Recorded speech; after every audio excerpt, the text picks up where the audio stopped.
आज हम बात कर रहे हैं न्यूजीलैंड स्टडी वीजा की। स्पेशली क्या करेंगे कि बच्चे कहाँ कहाँ मिस्टेक करते हैं।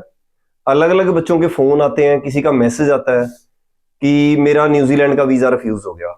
जब उनसे बच्चों से बात करते हैं तो पता लगता है कि वो कहाँ कहाँ उस बच्चे ने मिस्टेक करी। मेन क्या होता है कि आपकी आईटीआर और फंड को लेके ज्यादातर मिस्टेक होती है, जिस करके बच्चों का वीजा नहीं आता। तो हमने कौन सी पहले तो गलतियां नहीं करनी और कौन से फंड नहीं चलते, एक तो इसके बारे में बात करेंगे। और हम क्या क्या चीजें हमने उसमें बड़ा ध्यान रखना, किन किन चीजों का, उस बारे में बात करेंगे। नमस्कार, मैं Rajesh Bansal, hike visa consultant से। अगर आपको ये वीडियो अच्छी लगी तो इसको लाइक भी करना, चैनल को सब्सक्राइब भी करना। इससे क्या होता है कि और जो चार बच्चे कहीं गलती कर रहे हैं तो उनको ही पता लगता है, वीडियो और ज्यादा लोगों के पास जाता है। तो अभी बात शुरू करेंगे कौन से फंड नहीं चल रहे हमारे। सबसे पहले जो अगर आपके पोस्ट ऑफिस के अंदर फंड है तो उसको आपको ट्रांसफर करना पड़ेगा नेशनलाइज बैंक के अंदर। कहीं भी आप ट्रांसफर करते हो दूसरे बैंक में ट्रांसफर करना पड़ेगा, साथ में पोस्ट ऑफिस की स्टेटमेंट भी लगेगी। दूसरा, अगर आपने एफडी के अगेंस्ट लोन लिया तो वो भी नहीं चलेगा आपका। आप एफडी के अगेंस्ट लोन नहीं ले सकते। एफडी अगर है तो वो एज इट इज ही लगेगी, उस पैसे का प्रूफ लगेगा। और नए पैसे हैं तो चाहे वो एफडी में है चाहे सेविंग में, नए पैसे हैं तो उसका हमें प्रूफ देना ही पड़ेगा। बयाना नहीं चलता कभी भी। प्रॉपर्टी सेल की हुई चल जाती है पर उसको 6 मंथ होल्ड करते हैं पैसे को। प्रॉपर्टी सेल करने के बाद भी तब वो पैसा चलता है। दूसरा, प्रॉपर्टी मॉर्गेज करके अगर आपने लोन ले लिया उसके अगेंस्ट, वो पैसा चल जाता है। एजुकेशन लोन चल जाता है। ये जो लोन के पैसे हैं ये आप एक दिन पुराने भी चल जाते हैं, इसको हमें पुराना करने की जरूरत नहीं होती। अगर आपके ग्रामीण बैंक के अंदर पैसे हैं वो भी आपको ट्रांसफर करने पड़ेंगे नेशनलाइज बैंक के अंदर। कोई आपका, अगर आपने क्या किया कि आपने एग्रीकल्चर वाला लोन लिया हुआ है, उसको आप अगर ट्रांसफर करते हो दूसरे नेशनलाइज बैंक में, वो वाला लोन भी नहीं चलता।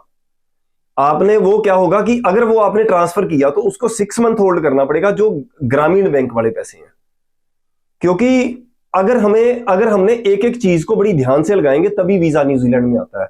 और दूसरी हमारी मिस्टेक कहां होती है, बिजनेस दिखाया और उसके अंदर ट्रांजेक्शन ही नहीं दिखाई आपने।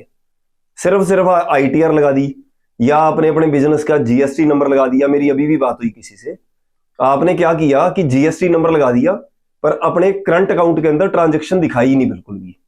उसके अंदर आपकी ट्रांजेक्शन दिखनी चाहिए, चाहे आप एप्लीकेशन 2 महीने के बाद लगा रहे हो। जल्दबाजी में एप्लीकेशन आप करोगे तो आपका केस फंस जाएगा। और अगर आप आईटीआर से रिलेटेड जो उसके अंदर कंप्यूटेशन के अंदर शो हो रहा है, वो हर चीज आपके अकाउंट के अंदर नजर आनी चाहिए। अगर आप सिर्फ ऐसे ही लगा रहे हो, भाई अपना सिर्फ आईटीआर के बेस पे लगा रहे हो और अपने जस्टिफिकेशन नहीं लगा रहे, तो आपका वीजा 50% रह जाएगा। और कहां मिस्टेक होती है कि आपने किसी रिश्तेदार के फंड नहीं लगा सकते इसमें। इसमें फंड सिर्फ कौन कौन दिखा सकता है? पेरेंट्स दिखा सकते हैं स्टूडेंट के, स्टूडेंट दिखा सकता है, उसके पेरेंट्स दिखा सकते हैं, उसके बहन भाई दिखा सकते हैं, दादा दादी और नाना नानी दिखा सकते हैं। अगर चाचा ताया मामा के पैसे हैं तो वो एकदम नहीं चलेंगे। वो पैसे कोई गिफ्ट नहीं चलेगा, कुछ नहीं चलेगा। वो आपका तुक्के वाला काम है। भी किसी एक बच्चे की एप्लीकेशन निकल गई, फंड ज्यादा थे तो निकल गई, उसके चक्कर में अपनी सारे बच्चे ऐसे मत एप्लीकेशन करो। इसमें रिफ्यूजल का चांस बहुत ज्यादा ब्राइट रहेगा। अगर आप सही एप्लीकेशन करते हो न्यूजीलैंड में, एक एक चीज आप बड़ी परफेक्ट तरीके से लगाते हो। न्यूजीलैंड और ऑस्ट्रेलिया में आपके गैप को लेके जस्टिफाई और अपने फंड और आईटीआर को सही नहीं लगाओगे तो आपका वीजा नहीं आएगा। वीजा से पहले खर्चा होता ही नहीं है बच्चे का। 25-30 हजार रुपए टोटल लगते हैं, जिसके अंदर एक मेडिकल और एक आपका पीसीसी होती है और एक आपकी एम्बेसी फीस जाती है। और अगर 5-4 हजार रुपए प्रोसेसिंग फीस है वीजा से पहले, तो इसके अलावा आपको 25 से लेकर 30 हजार आपके टोटल लगेंगे वीजा से पहले। बाकी जो फीस भी जाएगी वीजा के बाद, अगर एफटीएस उन्होंने मांग लिया एम्बेसी ने, वो भी वीजा के बाद ही जाएगा। अगर आपको किसी तरह की परेशानी हो रही है अपने केस को लेके, एक बार हाइक वीजा पे आके मिले। और केस उसी स्टूडेंट का हम पकड़ते हैं जिसकी एलिजिबिलिटी बनती है। हमारे पास बड़ी स्ट्रांग टीम है जो वीजा आपकी पूरी सारे केस को प्रोसेस करेगी। एक हम लॉयर की टीम भी हायर करते हैं हर एप्लीकेशन के अंदर, स्पेशल न्यूजीलैंड और ऑस्ट्रेलिया में। और स्टूडेंट की पूरी फैमिली को इन्वॉल्व रखते हैं एप्लीकेशन के अंदर, क्योंकि जिस बच्चे की लाइफ दांव पे लगी हुई है उसको अपने केस के बारे में ए से लेकर जेड तक टोटली पता होना चाहिए। कई बार कंसल्टेंट क्या होते हैं कि बहुत सारी चीजें बच्चे से हाइड कर लेते हैं।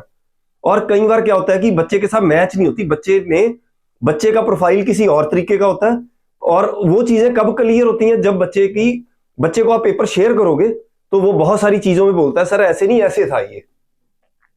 और ऐसा कोई कंसल्टेंट नहीं जो मिस्टेक नहीं कर सकता। अगर बच्चे को इन्वॉल्व रखते हैं और 2-2 3-3 जगह एप्लीकेशन चेक होती है तो विदाउट इंटरव्यू आपका वीजा आएगा।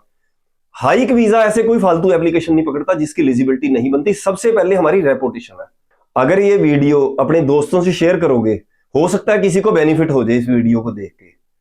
अगर वीडियो को आप लाइक करें, चैनल को सब्सक्राइब करें। नमस्कार।